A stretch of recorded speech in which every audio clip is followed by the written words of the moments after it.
time to get a first look and first drive of a brand new EV. Yes, it's the fifth gear recharged team test. Today, the team tested a Ford Kuga full hybrid electric vehicle, a FHEV. There's a good reason to be testing this. It's Ford's crack at a mass-market SUV hybrid, cleverly targeting those ready to take a step towards EV ownership, but not go the whole hog. You don't need a charger and it looks like a conventional car. And at £36,000, it's competitively priced. There's a petrol engine, helped by an electric motor, and energy is harvested during braking to top up the battery. But you can't plug it in, and you can't go far on electric power only. The system is designed to deliver lower emissions and better economy than a petrol-only car. But does it hang together? So, just to get this really clear, it's got a petrol engine, Yep. which charges up, like a generator, a battery. Yep, it's a 1.1 kilowatt-hour battery. So this is just a little bit of assistance that helps the fuel economy. I still don't understand how that works, because you've got your petrol engine, which is being a generator and driving this. Yep. An engine charging a battery, we're just passing energy around. But this is a really good, absolute beginner's step to anyone who's thinking about going down the electric route, because you don't have to remember to plug this car in every time you bring it home. So it's for those people that are lazy. And also, some people don't have the option of having a plug outside their house, so... Can I just tell something I have got a bit of an issue with stood here? Yeah. Is this. You know that interior plastic which is really sort of scratchy? Never seen it on the outside. Yeah, but don't you think that they are smart in putting the cheaper plastic outside where you don't really stand here and touch it? I suppose you don't.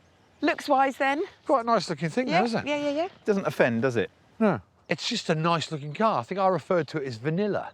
Vanilla's okay, isn't it? Vanilla ice cream. We all like vanilla. Yeah. It's not Raspberry Ripple. I mean, that's a proper ice cream. Yeah, but you're going to have to pay extra, though, aren't you, for your Raspberry Ripple? Here's the best one. Tutti free. It's okay, isn't it? Yeah, it's good, yeah. Everything on the outside is as it should be. Anyway, should we hop in and... Yes, do let's. What's this for? Well, do you want to try it? Heads-up display. That is a little bit Starship Enterprise, isn't it? Yeah. What I am impressed by is the space. I mean, it is capacious, and I'm feeling really, with the glass up there, nice. That's a nice word, isn't it? Capacious. Capacious. Something that is just ruffling my feathers a little bit is that same plastic that's on the roof. There. Is the dash the same? We don't have that in the front. we've had a bit more money spent up here.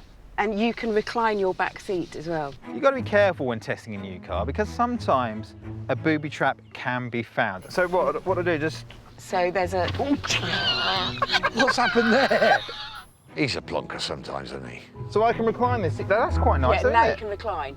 Oh, I like that. You'd be anxious So what are we doing? at the We're going wheel? down to the beach, are we? Yeah, Family day out.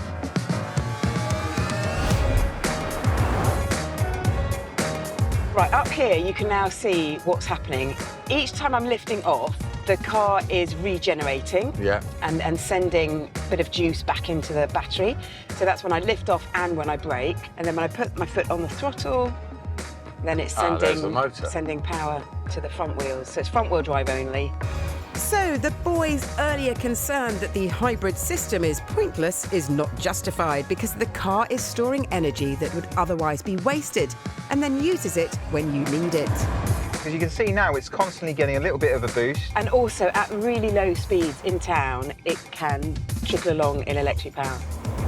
All of which results in a pretty respectable 48.7 mpg. So we've got 190 horsepower. 190 horsepower. Yeah. It's a 2.5 litre engine. You'd think it'd be more than that. Yeah, you would. You got to be using that now for economy rather than out-and-out performance, haven't you? 0 to 60 in about 9.1 seconds, which is, you know, a little bit lethargic, but then it is a big family car. So this car is one of the better handling SUVs out there. Anyone for a slalom test? Oh, I'm up for that. No, definitely not. Jimmy doesn't like any sort of fast driving. He's quite prone to be bilious. Right, you ready, peeps? Not really. Jason and I are trained drivers with trophies to show for it. Jimmy'd rather scoop ice cream than prizes. That's a lot of cones. That's a lot of cones. And they look pretty close together, don't That they? is a lot of cones. Let's try it, shall we? Yeah. Oh, isn't it? Oh, can you tell my traction? Do you know what? Can you find a traction control button? Well, no. There's not a lot of roll. Not a lot of roll. Can I say I had quite a bit of roll going on back here? Even though this is an SUV, it also gives the driver a bit of entertainment. Who else wants to go? You Jimmy, bring your boots. come on, Jimmy, you and me swap, my love. Come on. Oh, no. Come on. Now I've got 2 racing drivers and me. Brace yourself for some backseat driving. Brace. You're not funny. You're not funny. There we go. That's all right, see? A little bit more fluid. Yeah. Keep it steady on the throttle, steady on the throttle. I mean, I suppose we probably weren't meant to hit the odd cone, but you know, I'm getting this in one ear, that in another ear. My palms are sweating. Things are going to get clipped, aren't they? That's it. Go on, go on. Is it nice and smooth? That's it. I'm sticking my tongue out. Did you not have your tongue out there? Full concentration. But that was a bit more real world, wasn't it? Yeah, it was definitely more real world. Have you driven before? Have you got a licence? Aside from Jimmy's driving, we all thought the Kuga could manoeuvre, as you might expect with Ford. But is it really a car for all seasons? And do we care that it's not a plug-in? So, yes, scores. Jimmy's driving, a 1. But the car, I'm going to give it a great score because I think it's just a mega bit of kit. It's a big 9. It's a great family car, and because of that, I'm giving it a magnificent 7 out of 10.